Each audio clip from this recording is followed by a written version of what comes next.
it could realize and turn away more from philosophy and religion and get that experience, that pure experience in art. Yeah. Because in art you want to experience the infinite. You know, we don't want to just be stuck in this finite little mechanical existence. So they should get rid of all that dogma, you know, make art and have the experience more freely. Get back to the basics. Even, I just thought what I wanted to start with is you went to Chenard early on in the 60s, and maybe you can tell us a little bit about your decision to go to Chenard and who some of your professors and fellow students were in that period.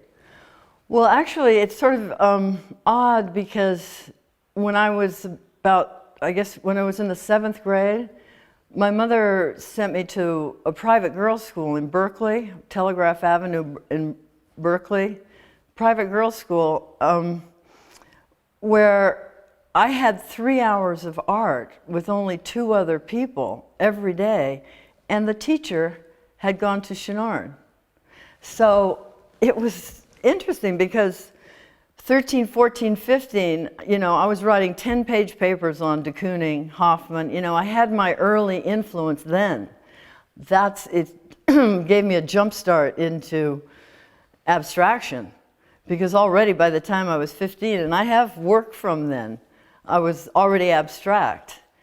And I found that those major influences, Hoffman,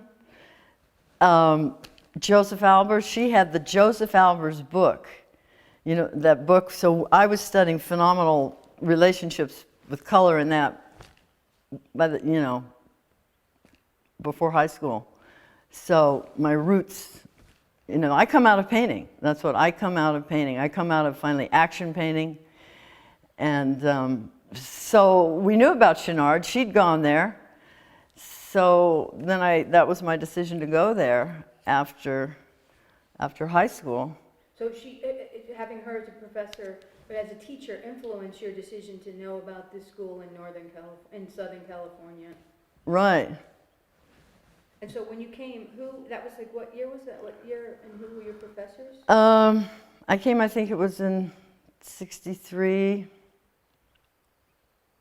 And I had the regular class. I liked materials and methods, sculpting a lot. But then also, and I took the regular classes. But then the last 2 years, Emerson Wolfer, he was great. I had a studio, that one downtown, a big studio. He let me work there for the last 2 years, and then he would just come over and check, because I was already doing, he said, you know, I was already abstract, I was already making light pieces, you know, or starting to, I can't remember the dates, yeah. So Chenard was great, because I had it in junior high, and then I got 2 years of it at home in the studio. It sounds like almost, you know, obviously by the time you were at Chenard, you were already really exploring and had interest in... And so you almost, you didn't really, you just needed a little bit of guidance, but you were really kind of on your way to exploring some of the key things that would take up, you know, the rest of your life as an artist. That's true. That seems to be true, that in those early years before high school with the teacher from Chenard, I had such a introduction, such a study for years. How many years? 3 hours a day. So, and besides Emerson Wolfer, who else? This is one of those places. Now I got lost all of a sudden. It's okay. And we can start again. Which is the? You're just going to look at me. Don't even worry about those guys. You and I are having a conversation, and don't even. Okay. Peter, and as you were saying before, you know the. Right. All of a sudden, I saw these two big. Rock disappears. Morgan and Peter disappear. Sorry. So besides Emerson Wolfer. Put bags over our heads. Who else were your professors there? Anybody else who influenced you, or any other students? I wasn't. No, what I took there was the drawing classes that you had to take. I did a lot of, you know, drawing hands. But, you know, even in this, at the Annaheads was the name of the private girls' school. Even there, I had done tons of drawing of the hands and, you know, already. Because actually, even before that, my neighbor was an art teacher. So I think in the 5th or 6th grade, I could draw the figure. And so you moved I've past always... that. Yes, you moved past. So, all right, tell us when you're... First, what was the address of the studio that was downtown? It was on Beverly Boulevard by Hoover. Hoover and Beverly. Okay. Big studio. And did you live near there as well? I lived there also. It was like an office with a warehouse in the back. So we made the office living, sort of. And some of your early works were, I mean, first you were doing work painting on canvas, but then you started more into trying to get more into shaped canvases, right? Right. I wanted the painting to be itself, the form, the painting, all itself. Definitely away from a picture of something. I didn't want to put something on the painting. I realized that the whole painting, I wanted it to be itself. So I think that's part of why I was shaping. And then it was also about the way the shapes held the space. And was there an idea that the painting would kind of disappear? I mean, and was it all, when you were starting, were they all mostly white? Well, I painted for years, so when you say starting, you mean when I had my own, like I painted for years. Color, oil paint, color, abstract. Actually, like action painting was sort of really come out of action painting. And was hard edge an interest of yours? Some of the hard edge? I became hard edge, but hard edge as itself wasn't interesting. It just finally, to repeat the form that the object was, I would end up using, well, then finally the grid, which is just a repetition of the form you already have, so it keeps itself. But one thing from that early influence that I realize now, even also that I keep realizing, is the influence of mostly Hoffman and Josef Albers, and then later Vasarely. These are the roots, and de Kooning to somewhat, but he wasn't as into pure abstraction. He was still abstracting from something in reality. I want a pure abstraction in the sense of a different side of us. But anyway, that starts too long a conversation. And what I was trying to say about my interest that the painting does something. Like all those people, Josef Albers does something. Hoffman, you have the push-pull, and Vasarely, so I realized, it took me a long time to realize that maybe that was an early influence in there, because I'm interested in the painting, bringing in movement and time and doing something. And so, doing something. There we go. Will you explain to me like the transition to like some of the neon pieces and plexiglass? Let's see. Well, after painting for a while, then I became more and more reductive. I was getting rid of color. Color wasn't necessary. I started with the white. I was doing the white paintings, and they became shaped canvases. Well, it was the shaped canvases. Then, by those shapes, started suggesting more dimension. And then I did those columns, which were really three-dimensional. And the columns were made of what? Plywood and joint compound and paint, and then sanded and sanded. But in those columns, I'd have two corners of the square. They were still coming from the shaped canvases. They led right to that. And two would face each other. So actually there was space between them. So it was actually an inner band, a band between them. But then from that form, that led me back to the square. So I did these painted just with the same material, the three. I'd say I was questioning how flat a painting could be. Where's the difference between two-dimensional, three-dimensional? So I went back to the square and had it sanded so it was form, and the plexiglass became in front of that. So there was space. We have photos of those. There were form and space, a white form, and then it had a space, like a box in front. And that was white. And then the next step was I lit up the white. So one thing that, through the years, it's so odd when I look back at the work, I can see how each piece led to the next one. I did the white square with the painted wood and the space, and then the white square became light to become less material. Then I wanted the form, the painting, to be less of an object again, and so I used the light, questioning how objective actually we are. How objective are we? How objective is our reality? So, in the plexiglass boxes, what was the plexi? What were you hoping the plexi? What was the plexi supposed to achieve in its relationship with the painting?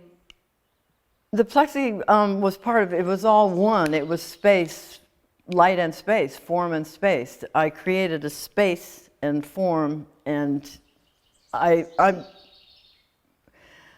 one thing about, for me, art or painting,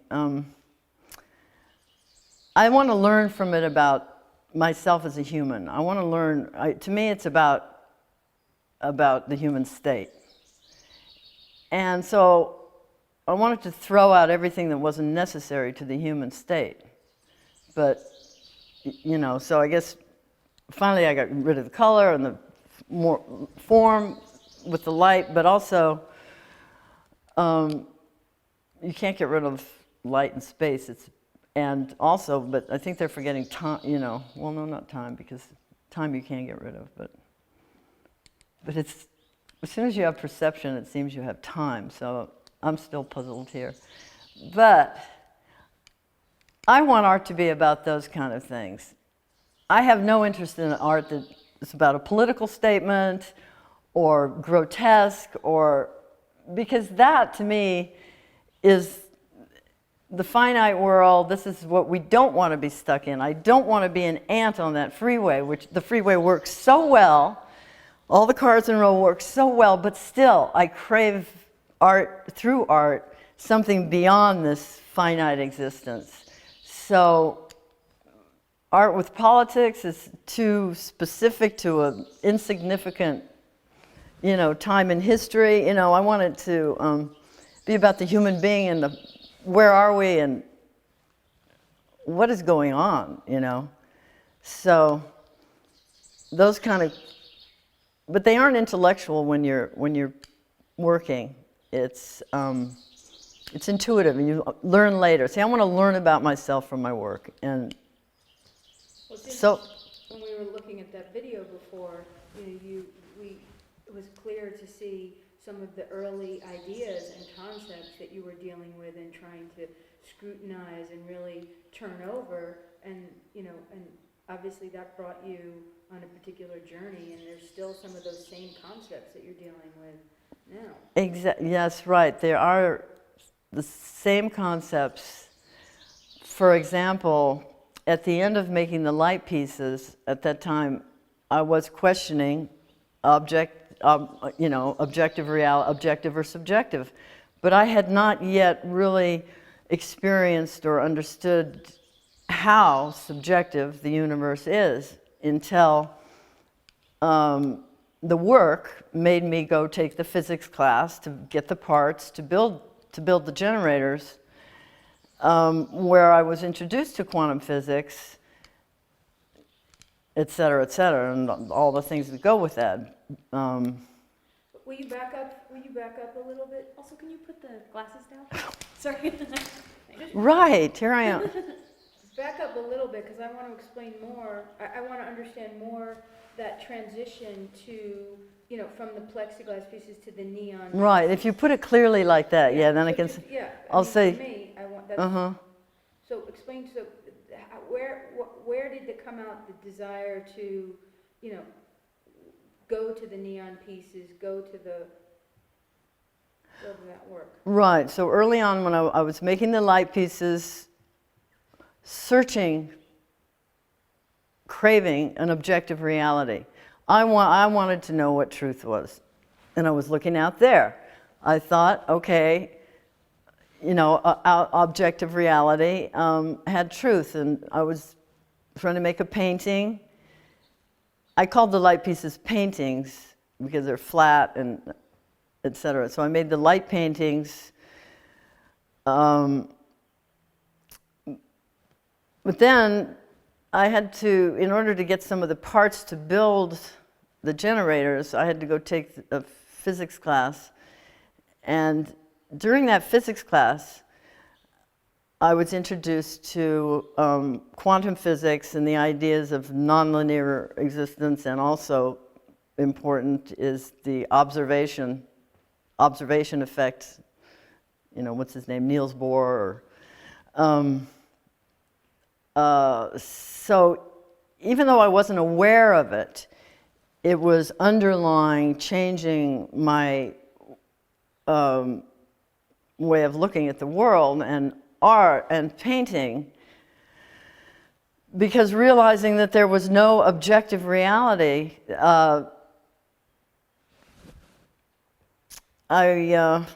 what happened was, I wanted to make a paint, I went back to painting. See, you can't think of painting. You can't say, okay, now I know this, I'm going to switch to this, because it creates a subjective experience. I learned that afterwards, I see the connection. But I wanted to put the light in the painting, so I found the other media, the glass beads.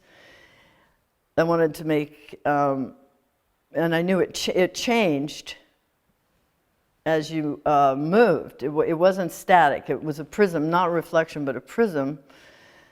So the surface,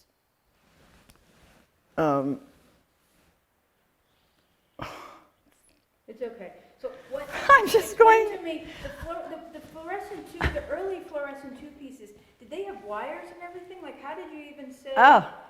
How did you even say? All right, I'm going from the plexi pieces. You're wanting light. You're wanting light, and then you're actually going to fluorescent tubes. And they first had cords and things, right? Oh, right. The first light paintings I made they had cords. The first one came directly after the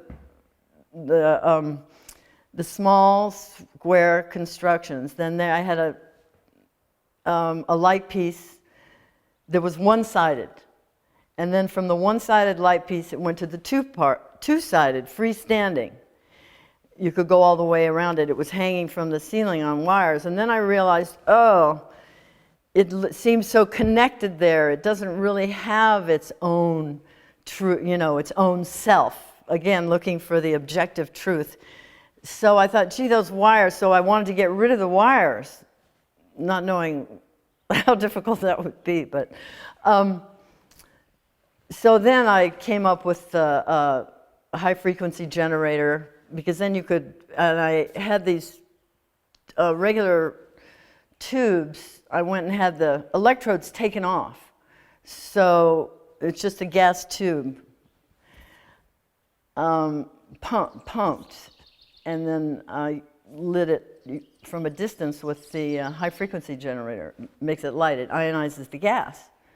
So then I encased that, and I didn't have to have any wires, because I put them in the wall. And it's more of a free, you get the feeling of a free floating. Which were incredible.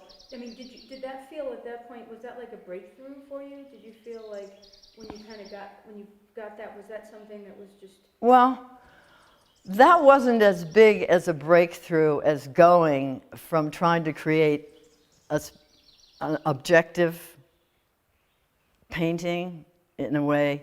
The biggest breakthrough was then going to the glass, going back to painting and the glass beads, the light in the painting. That was a big breakthrough. And explain to us, what are the glass beads? Is that the same thing? Glass microspheres. It's that they prism instead of reflect. So it brings the light, the viewer, and the surface, as in a triangle that moves around. And so almost like as the viewer, you get a different experience. I mean, when you look at it head on, it's one thing. When you look at it from the side, when you move around. Exactly. You move around, it puts the experience in your perception, because two people looking at the same painting are seeing two different things. So, in other words, the painting is not on the wall. It's in your perception. The glass microspheres painting, those are like, the light is coming from within the painting. It's like light itself, just the form of it. There's really this incredible purity, like, and as a viewer, you just, I mean, in some instances, like the edges really just dissolve, and that whole idea of form, it really dissolves the form. The light dissolves the form. Exactly. So tell us a little bit about that, like what, the idea of how the use of the glass microspheres, was that a way of like putting actual light into the painting? Yes. That's exactly what it was. Using the glass microspheres was a way of putting light in the painting. It feels like it comes from within. I've never really been interested in surfaces. The surface has never interested me. Surface. I always wanted to go deeper, and the light in the painting does that. And then recently, I now have an inner band that appears and disappears. So from the front, it's completely flat. So there's also another dimension, which is another important issue. Besides objective, subjective, how subjective is the universe is one of our big questions, I think, but what dimension? And for some reason I learn, or I get interested in it through the paintings, because I painted this band that's inside the painting, and it appears and disappears depending on where you are, so your perception of experience, this perception creates the experience of this other dimension.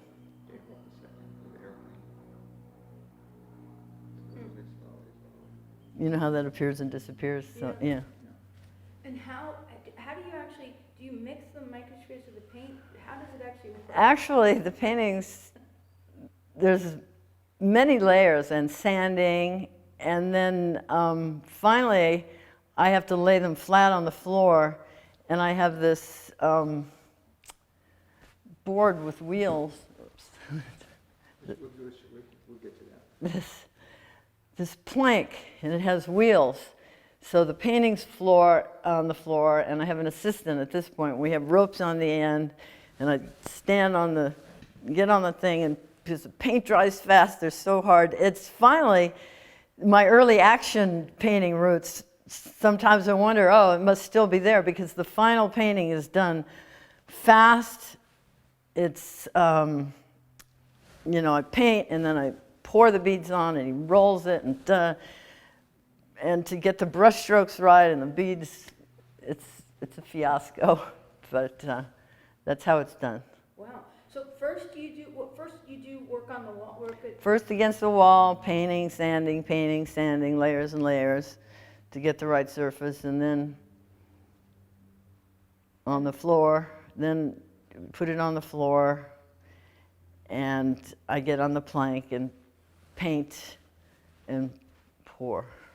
That's cool. Is it a really fine sandpaper that you use? 120 sandpaper, yeah. Number 120. Cool. That's incredible. I would love. And then some 220 on the edges, and then there's always a little 180 and 220 in there, and What was it like being, being in LA as a woman, as an artist, in the 60s and the 70s, were there other artists that, did you know like Helen Pashkian or Judy Chicago? I never knew Helen Pashkian. I knew Judy Chicago. Via Selmans, like were you hanging out with any of the other Well, artists? one thing I knew them because I went to school with them somewhat, and or some of them. But one thing I liked about LA is you can have a lot of space between the artists. I always thought those artists in New York, there's artists upstairs, artists downstairs. No wonder they're getting stuck. We're all doing second generation abstract expressionism. No one was moving forward. And I always thought it was great. I moved out to Topanga. You have a lot of space, so you were sort of left up to your own influences. I thought, actually, I had 2 children. So which I always thought, this is good because it also keeps me not as out there on the scene in those days. So it was good. I mean, it was good. I was more isolated than... And do you think that that's kind of part of the secret of, or part of the identity of being a Los Angeles artist, is that ability to kind of do your own thing, and then when you want to dip into the city, you can go check something out and then come back and... Right, yes. LA was like that. You could do your own thing and get away from the influences and look at the artists. We all lived far apart. And the idea of being like a woman, did that come into play at all? Well, that came into play, the idea of being a woman, or even more than the idea of it, actually being a woman in those days. For me, was probably even a bigger problem because I didn't want to connect any woman's live or any politics to the art. So even though I liked Judy Chicago a lot, thought she was very smart, I didn't participate in the woman's lib type thing, so they weren't too fond of me. And then the guys, forget that. So again, it was good.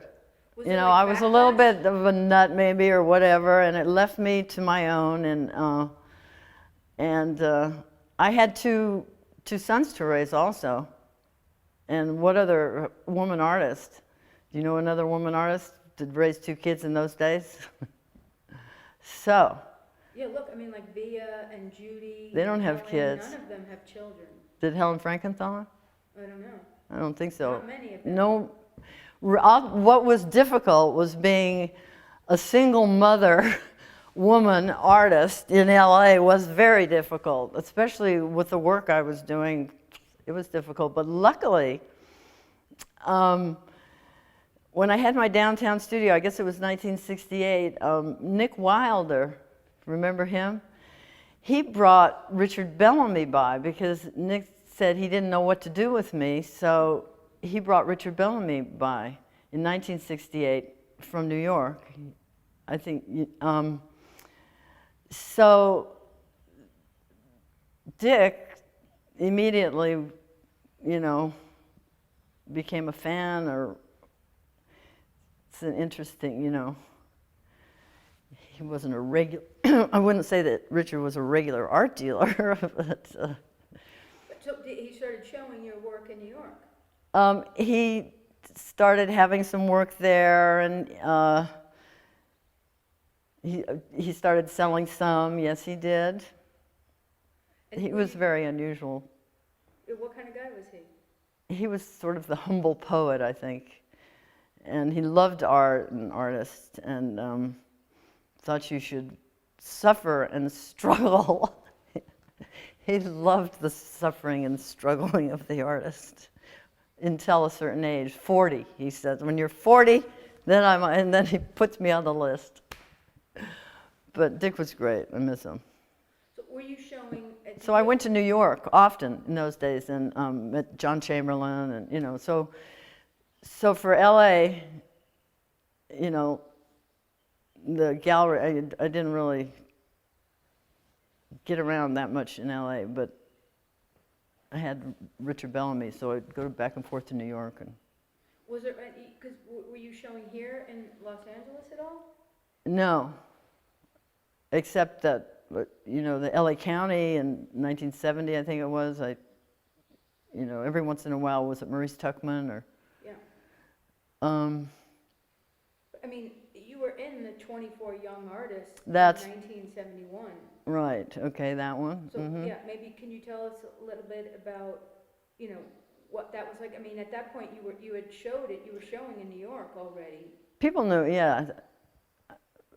Some people had seen the paintings. That's right, because the Guggenheim got a painting in 1970. I mean, that's a little. But in LA, there was not. The ideas. LA, I always thought was a little bit like Hawaii. In those days, I mean, that's what was good about it too. Not a lot of critics, and well, I guess there were. I don't know. They maybe didn't like the paintings. I don't know. It's very interesting that here you are. I mean, you're working in Los Angeles. You know, in a sense, you're responding to being in this place. You know, I mean, could you have done the work that you were doing here? Actually, that's a very interesting point. Whether I could have done the work I'm doing here if were you going to say if I was in New York? Because I actually, yes, because I'm not a landscape painter. I come out of painting, so it's all inner. It's an inner conversation. I would have come up with the same paintings, whether I lived in New York.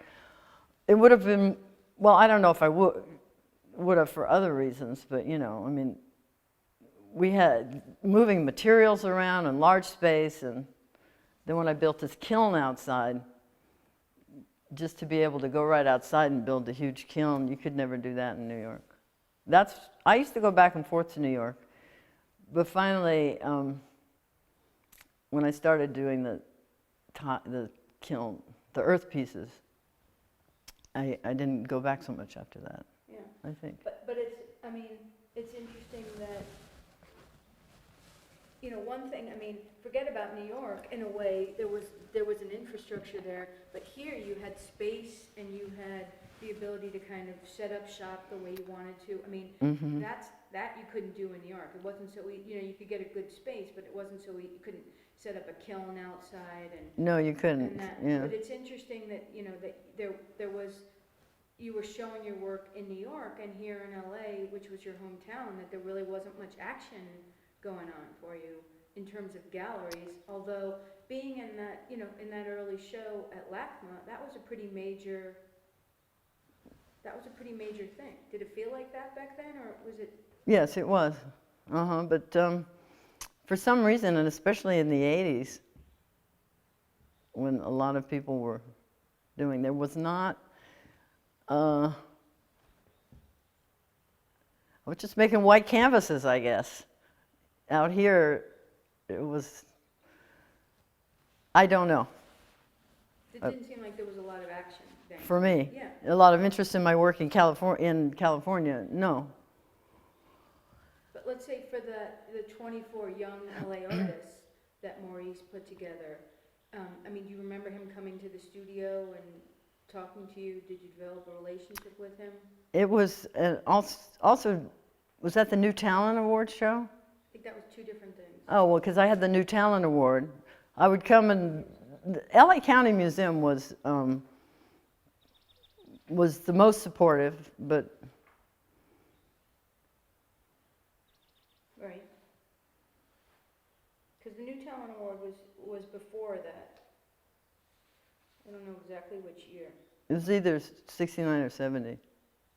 And when was the, So West Coast Now, that was the first exhibition, right? Do you remember this?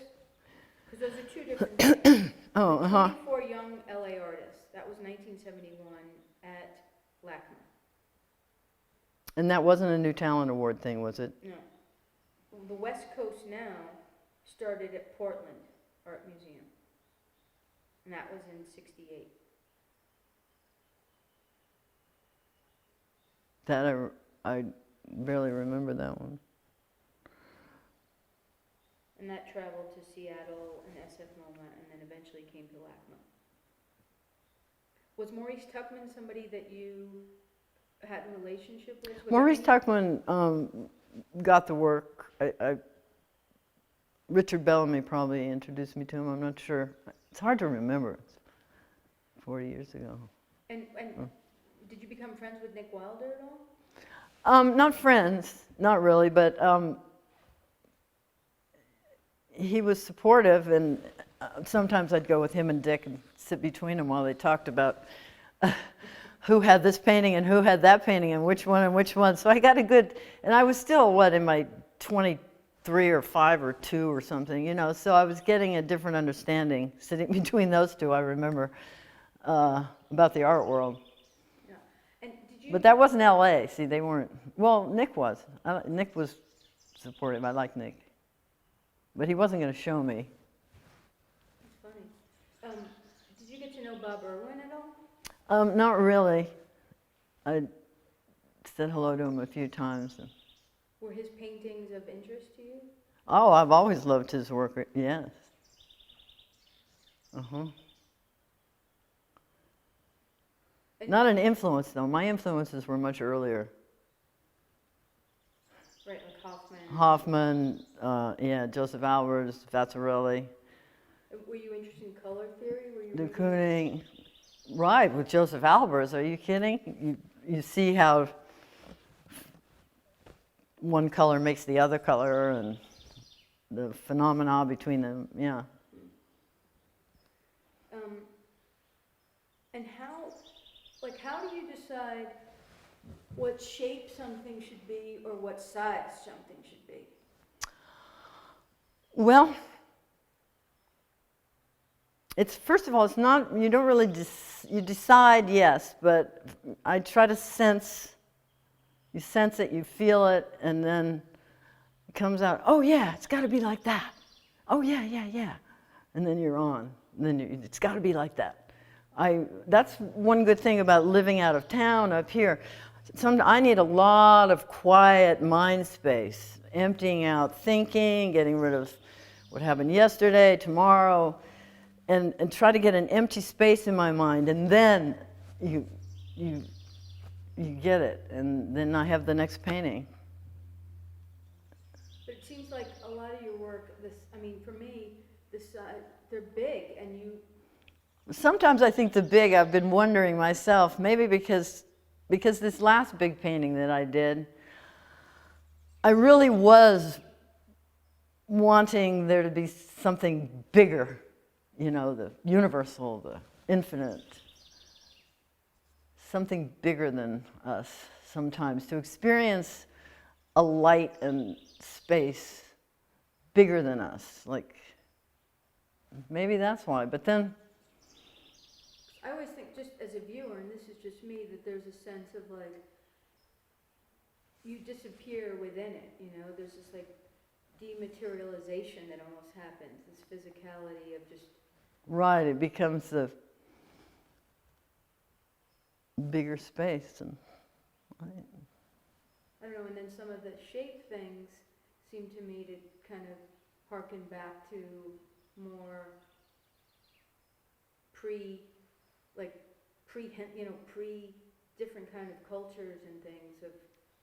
oh, those shaped canvases I did?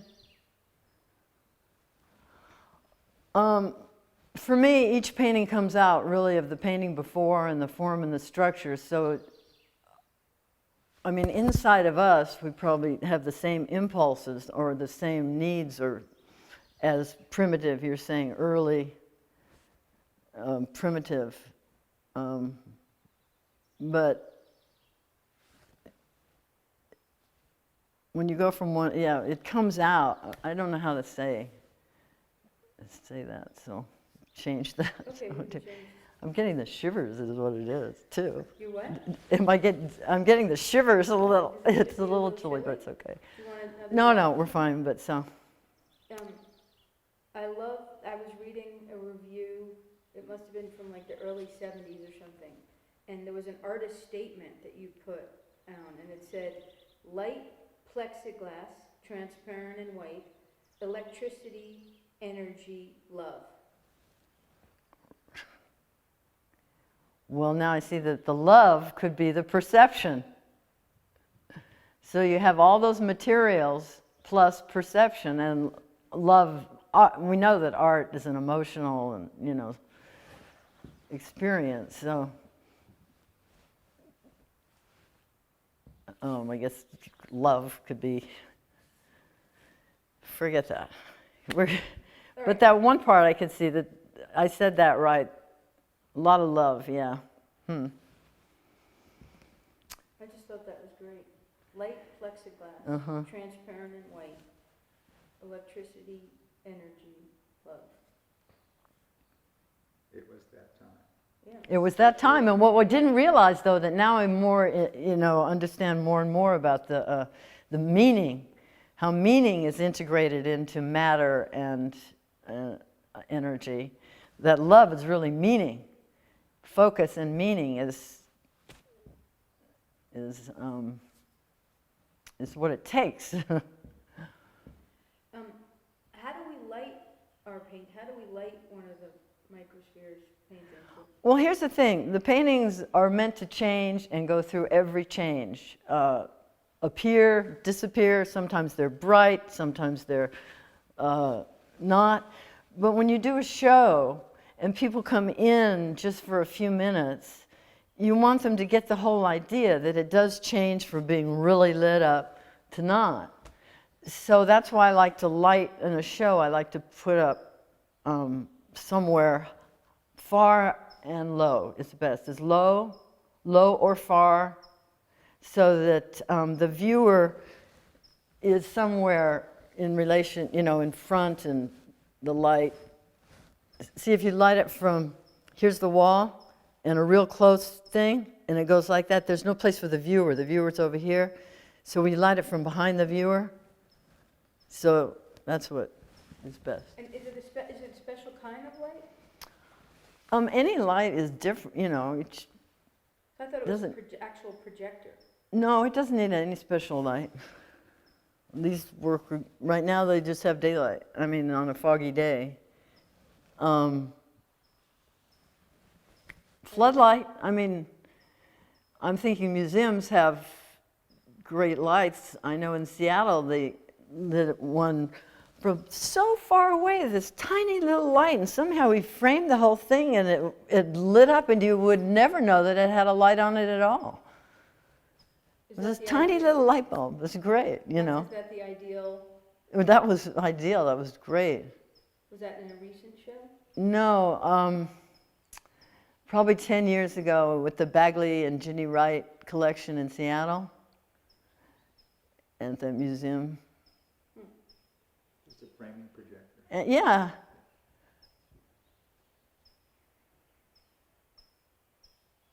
Trying to think if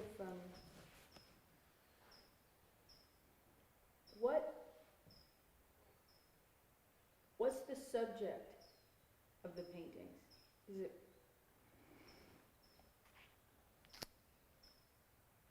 I would say probably the question of human existence. The paintings are, the subject is the human being, is what are we, where are we, what is going on. That's what painting is, the art is about, and that's, because, and I paint because it becomes the most meaningful, you know, when you say, what are we doing here?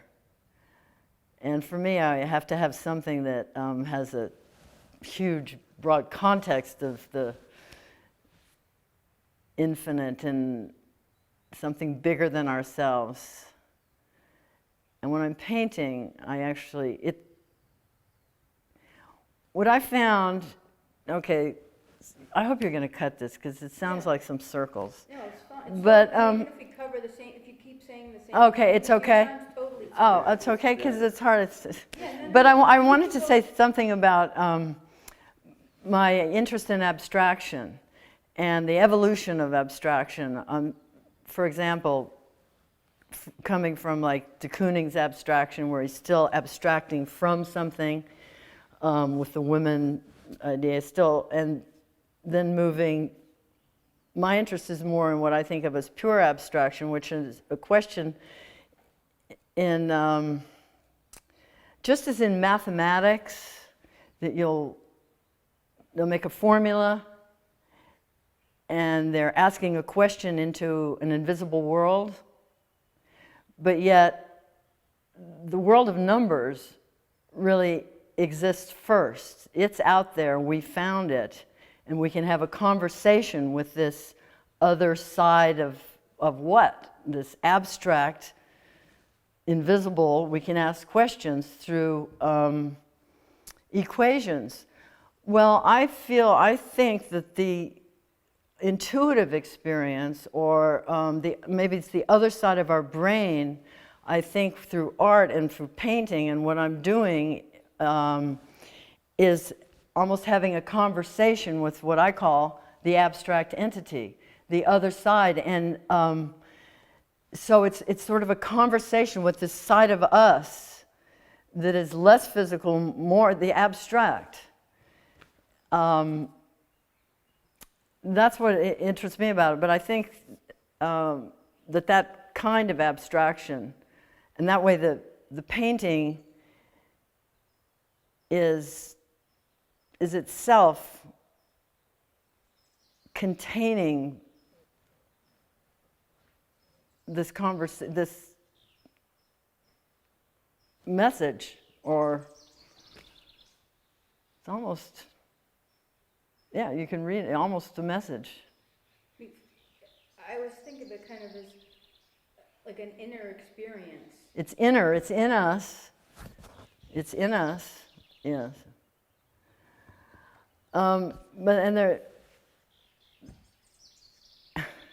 Abstraction is just difficult to talk about, and that also, well, it's hard.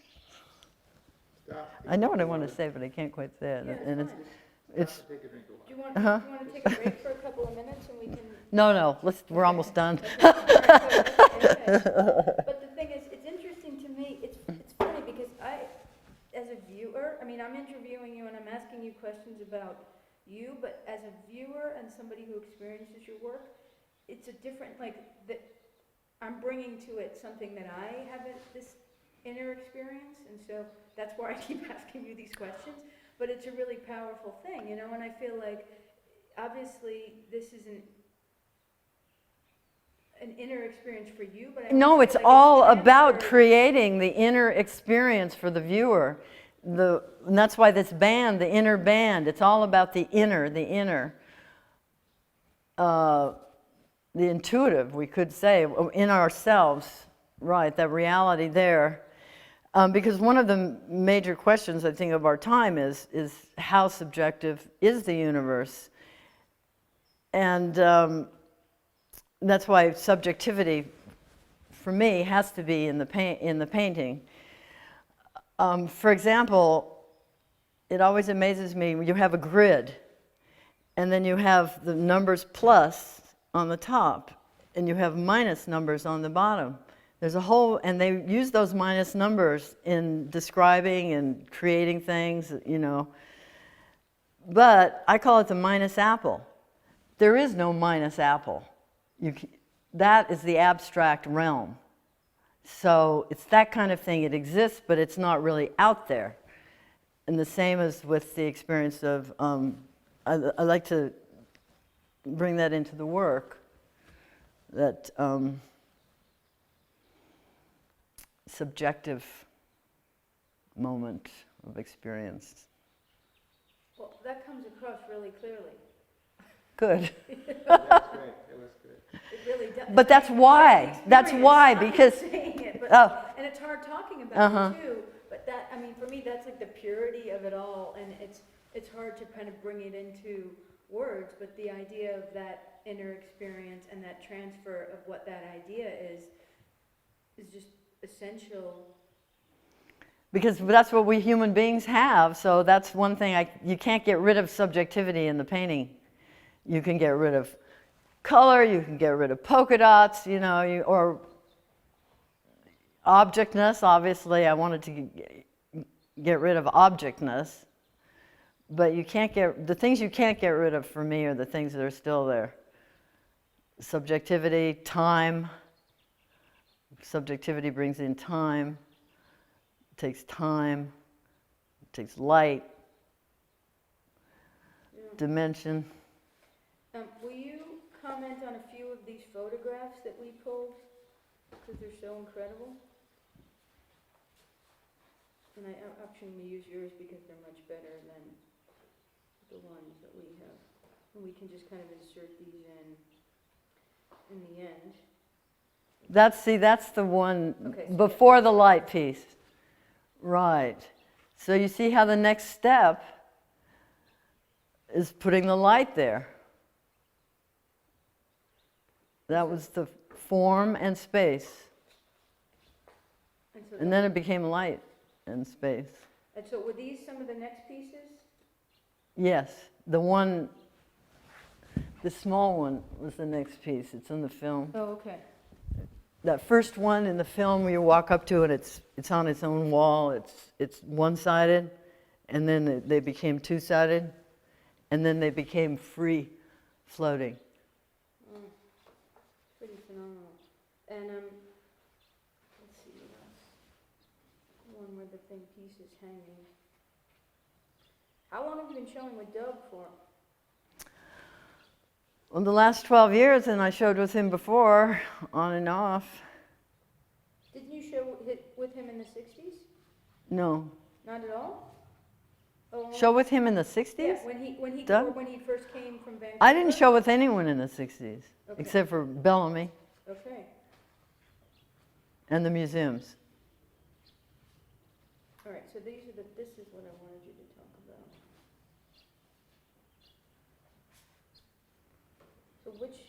So This is a photograph in my downtown studio where I'm building one of the light pieces.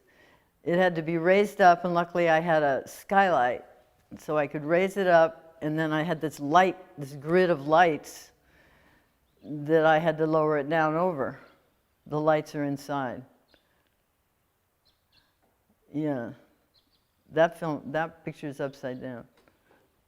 But how did you learn to use tools? necessity. No, I don't know. Tools. You have to, when you want to get something done, you learn how to use the tool and figure out how to do it. And I used to have a table saw. And, yeah. Actually, I built my own table saw. How did you learn them? And you just do it when you need to. It's kind of cool for a woman back then to be. To use drills and hammer and nails, yes. That's how guys learn. Huh? That's how guys learn. Just Huh? make mistakes. You make mistakes, you get it. Screw it up. Later, they were a little bit older too. I mean, they were. I met them I remember meeting Larry at a. I met him, but I didn't hang out or anything. I was a single mother raising 2 kids. You know, at a museum opening or something, once in a while I would go, I guess, and I met him. Yeah. I was shy. They weren't that welcoming to women artists anyway. You know. I didn't want to bring that. I didn't want to bring up the LA Mafia. This is off now, right? No, come on. Now. Oh, come on. I thought this is turned off. No way. No. They were great. Moses was actually one that was supportive of my work at times. But later, I was really up here, out of town, you know, because I got a few acres up here, raising a couple kids and trying to make the paintings, you know, trying to work. And then I went to New York, mostly, back and forth. You know, I met them, but I didn't hang out with them, like I say. So was there an LA Mafia? No. Was there art mafia? Come on, this is the stuff we want to know. I never really understood what went on socially well enough to make a comment. It was kind of a boys' club. So what's this? That's a picture in my old studio of the high-frequency generator that I built to make those electric light paintings. That's a picture of the studio then, the part of it, a section of it. Do you have any of those neon, the tube ones with no, the ones that we saw in the film? Are there any of those still around? Well, Do you want, can she show, can Oh, yeah. But, you know, again, the camera is not a death. It's not like a person.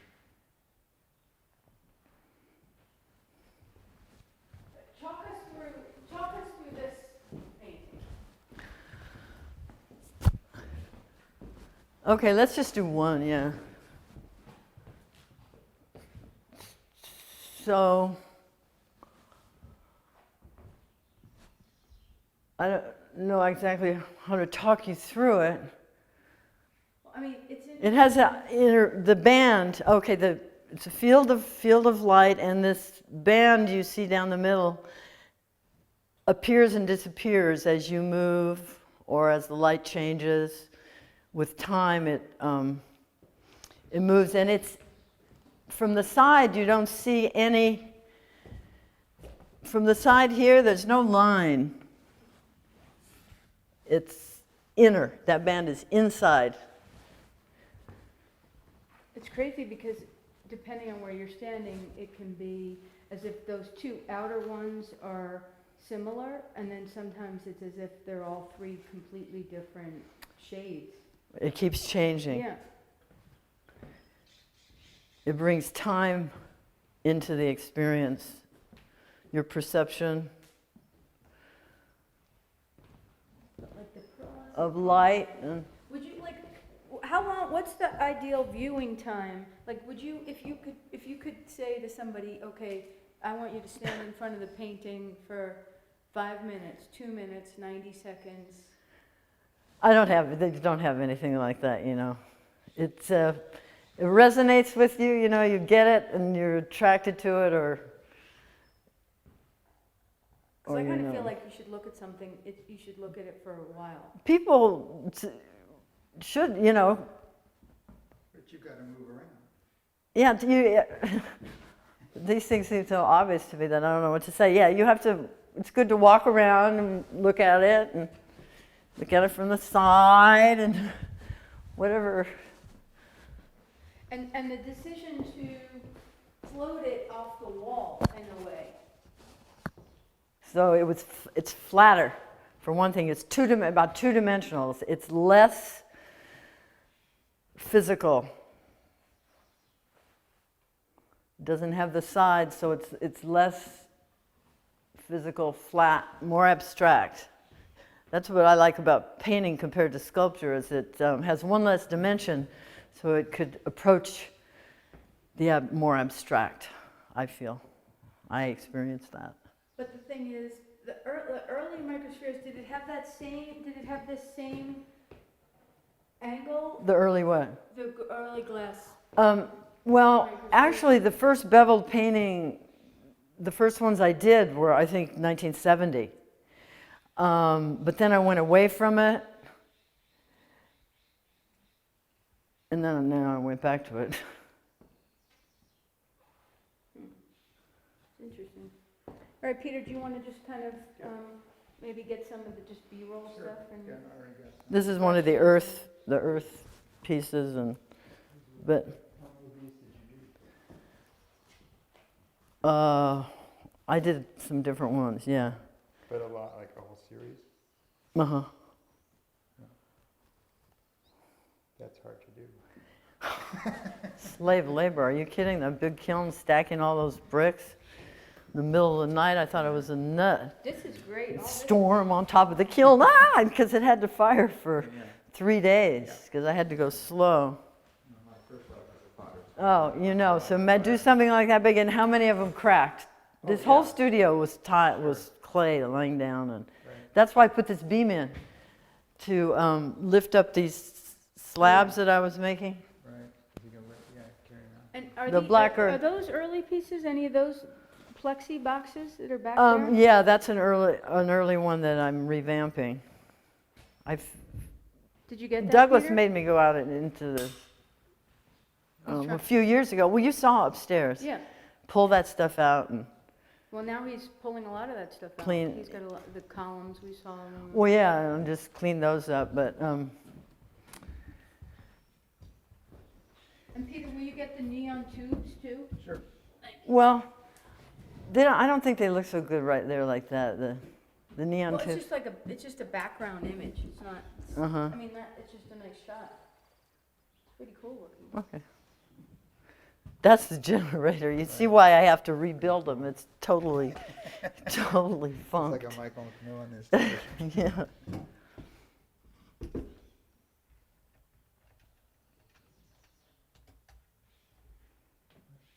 It was interesting winding that coil because you had to wind it all at once, 4.5 hours without stopping, or the whole thing would loosen up and pop away. Really? And it was interesting because after you do the same thing, took 4.5 hours, but it was like time, 20 minutes. I mean, it was weird. You can't, the measure, it made me think about time and how it's so much in our, you know. What do you actually wrap up? Well, there was a big tube, and see those copper wire? You wrap that copper wire around the tube. Oh. See? Wow. That's the electrical wire. This. Real fine copper wire. Fine, yeah. wind it, Yeah. wind it, wind it, Wow. wind it, wind it. Oh my God. I know. That's crazy. You can't tell that from afar. 4.5 hours, but you can see what a wreck it is. My storage was. Well, I don't know if we should photograph it like this. Wait. Okay. No, I don't think we should. This is pretty funky. Why? What? On second, yeah. See, the thing is, on that other film, you have pictures of this. Yeah. Because this is pretty funky looking. It's great though. But I mean, it's all. It's all right. I wouldn't worry about that. Really. He can get off the other film. He can get it off the other film. We should. What do we have? It's you can see through your Yeah. camera. Careful here. Watch out. Yeah. Watch out.